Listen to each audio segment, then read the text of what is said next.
उत्तराखंड के जोशीमठ में पहाड़ दरकते जा रहे हैं। ग्लेशियर से लाए गए मटेरियल मोरेन पर बसे इस शहर की मुश्किलें बढ़ती जा रही है। जोशीमठ का प्राचीन नाम ज्योतिर्मठ बताया जाता है। इसका आध्यात्मिक शहर का बड़ा ही महत्व है। धौली गंगा और अलकनंदा के संगम पर बसा जोशीमठ 4 धामों में से एक बद्रीनाथ का द्वार है।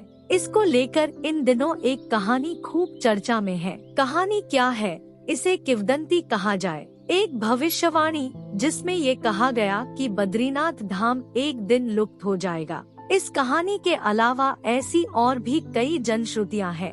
आइए जानते हैं ऐसी 5 किंवदंतियों के बारे में।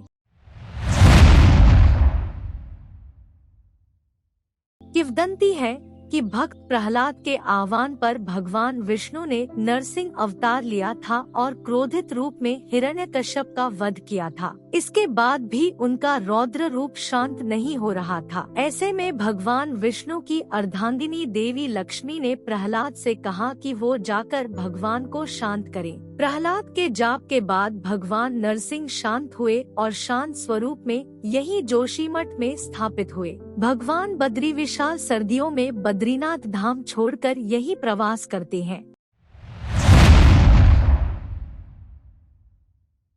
जोशीमठ के इस नरसिंह मंदिर के बारे में दावा किया जाता है कि यहाँ भगवान नरसिंह की दाहिनी भुजा पतली होती जा रही है। केदारखंड के सनत संहिता के मुताबिक जिस दिन यह बाह कटकर गिर जाएगी, उस दिन जब नर और नारायण पर्वत आपस में मिल जाएंगे और बद्रीनाथ जाने का रास्ता बंद हो जाएगा, तब भगवान बद्री विशाल एक नई जगह पूजे जाएंगे, भविष्य बद्री में, जो जोशीमठ से 19 किलोमीटर दूर तपोवन में है। एक कहानी आदि गुरु शंकराचार्य से जुड़ी है। जनश्रुति है कि उन्होंने 8वीं शताब्दी में यही तप किया था। आदि शंकराचार्य को 815 ईस्वी में जिस शहतूत के पेड़ के नीचे साधना कर ज्ञान की प्राप्ति हुई थी, वो 36 मीटर गोलाई पुराना पेड़ आज भी मौजूद है। 2400 साल की आयु वाले इस पेड़ के बगल में शंकराचार्य की तपस्थली गुफा भी है। इसे ज्योतिरेश्वर महादेव कहा जाता है। शंकराचार्य ने देश में जो 4 मठ स्थापित किए, उनमें से पहला यही था। शंकराचार्य को दिव्य ज्ञान ज्योति मिलने के कारण ही इस जगह को ज्योतिर्मठ कहा गया, जो आम बोलचाल की भाषा में जोशीमठ कहा जाने लगा।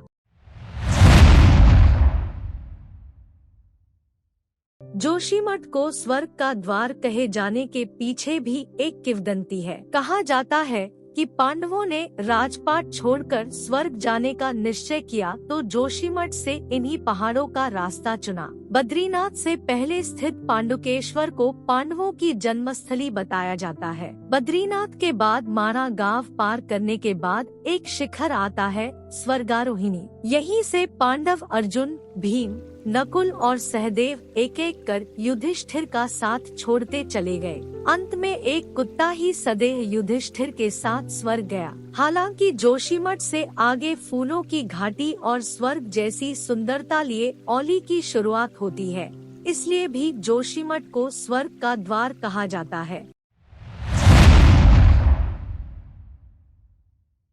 जोशीमठ का संबंध 7वीं से 11वीं शताब्दी के बीच कुमाऊं और गढ़वाल क्षेत्र पर शासन करने वाले कत्यूरी राजवंश से भी बताया जाता है। कहा जाता है कि कत्यूरी शासन में जोशीमठ का नाम कीर्तिपुर था, जो उनकी राजधानी थी। कत्यूरी शासक ललितशूर के ताम्रपत्र में इसे कीर्तिपुर और कहीं कार्तिकेयपुर नाम की चर्चा है। माना जाता है कि कत्यूरी राजवंश के संस्थापक कंटुरा वासुदेव ने यहाँ अपना शासन स्थापित किया था। इस राजवंश के राजाओं ने यहाँ हर तरफ मंदिरों की स्थापना करवाई। कीर्तिपुर को ही बाद में जोशीमठ कहा गया।